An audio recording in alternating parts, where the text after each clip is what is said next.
Son la gripe aviar, el H5N1, que es un viejo virus conocido, el MPOX, el Mpox, y el poco conocido virus Oropuchi. Bueno, poco conocido aquí en los Estados Unidos, porque en nuestros países y en Cuba, que te voy a contar que tú no sepas. La doctora Dadilia Garcés es epidemióloga, es profesora de Miami-Dade. Bienvenida, doctora Garcés, ¿cómo está usted? Muy bien, Camilo. Primero, explíquenos eso, de que sin los virus no podríamos vivir, aunque nos den una lata tremenda y sean un coñazo en nuestra vida, pero es que son necesarios para la vida. Sí, son parte de la vida y son parte de la cadena de muchos otros procesos. Los virus permiten el crecimiento y el expandirse en nuevas vidas, porque formamos parte de una cadena, somos un ciclo. Así que así como son necesarios ciertos animales, estos también son necesarios dentro de la vida. Así de lo que tenemos que aprender es a convivir de ellos y aprender de ellos de una manera lógica. Doctora, cuando un colega suyo levanta la banderita roja, como el señor Patrick Jackson de la Universidad de Virginia, y dice, creo que de cara a 2026 vamos a tener la amenaza de la gripe aviar, del MPOX y el Oropuche, ¿bajo qué criterio se suele hacer eso? Tenemos que recordar, por ejemplo, de que el virus de la gripe aviar ha estado presente aquí en Estados Unidos por más de 2 años.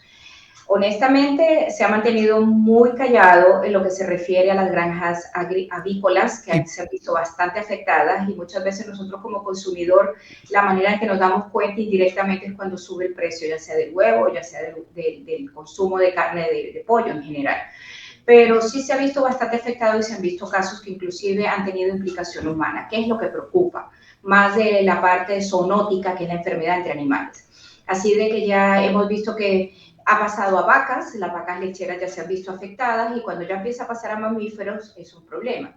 Hasta ahora los casos humanos se han visto en aquellas personas que manipulan a los animales y que han estado en contacto directo con ellos. Solo en esos casos.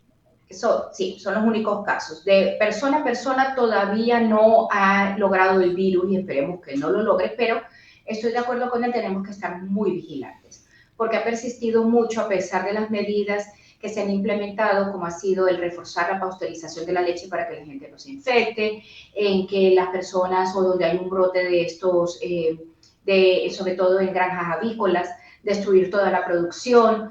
Continúa persistiendo el virus y eso es lo que preocupa. Generalmente con estas medidas tiende a controlar si no hay más brotes, pero los brotes se continúan presentando y eso es lo que preocupa en lo que se refiere a la gripe aviar. Los Centros para el Control y Prevención de Enfermedades de Estados Unidos, los CDC, han reportado ya 71 casos en seres humanos y 2 muertes desde el año 2024. La viruela del mono, doctora, porque yo recuerdo que el año pasado o el antepasado, de pronto entró con mucha fuerza en los medios de comunicación, eran unas imágenes espantosas, con unas erupciones horribles que le salían a la gente, pero aquello era una enfermedad poco frecuente y yo creo que eso solo estaba en África y de pronto saltó acá. Tenemos que recordar de que así como pasó el COVID, pasó la viruela del mono, somos un mundo globalizado y usted que ha viajado mucho lo sabe, puedes desayunar en un continente, cenar en otro y de repente estás almorzando por el cambio de horario en otro continente. Así de que eso lleva a que las enfermedades se transmitan. De hecho, ese brote que ocurrió de la viruela del mono se debió a una gran fiesta que hubo en las Islas Canarias. ¿Ah, sí? Y en esa, sí, eso fue lo que se hizo el seguimiento epidemiológico a nivel global. Y esa gran fiesta de las Islas Canarias terminó en Europa y terminó aquí en Estados Unidos las consecuencias. La cuestión con la viruela del mono es lo que la gente no entiende. Nosotros tenemos una gran inmunidad a la viruela humana, sobre todo nuestra generación, los más jóvenes, no tuvieron la vacuna porque se erradicó. Es la única enfermedad que se ha erradicado, el virus salvaje ya no circula, gracias a la vacuna, de hecho. Entonces, la viruela del mono es muy parecida y para las personas que estuvimos inmunizadas, puede ser que si te llegabas a contagiar, la manifestación era muy pequeña. Pero para las personas que no estaban inmunizados, que son generaciones mucho más jóvenes, que están por debajo de los 50 años, sí se puede llegar a presentar muy parecido a lo que era la viruela, pero de una manera un poco más benigna, porque la viruela humana era altamente mortal. Y la gente de mi generación estamos vacunados. En Cuba nos pusieron la del el sarampión, la viruela, todo ese lío. Sí. Pero claro, los más jóvenes, al no existir ya los virus, pues ya. Oiga, doctora, en el caso del sarampión, que ha regresado con mucha fuerza, ¿Es cierto que ha regresado con mucha fuerza porque la gente no se está vacunando en este país? Sí, en este país y en muchas partes del mundo, lamentablemente. Hay un movimiento a nivel global y esto ha sido parte de esa desinformación que rodó en el COVID, pero antes del COVID. Se ha hecho una falsa vinculación de las vacunas Total. con el autismo. Uh-huh. Lamentablemente el autor de esto fue un pediatra británico tratando de ganar fama o de probar su teoría, no utilizó el método científico adecuado, pero causó un gran daño. De hecho, este doctor perdió su licencia en el Reino Unido, no puede ser más pediatra, no puede trabajar como médico, pero ya el daño está hecho.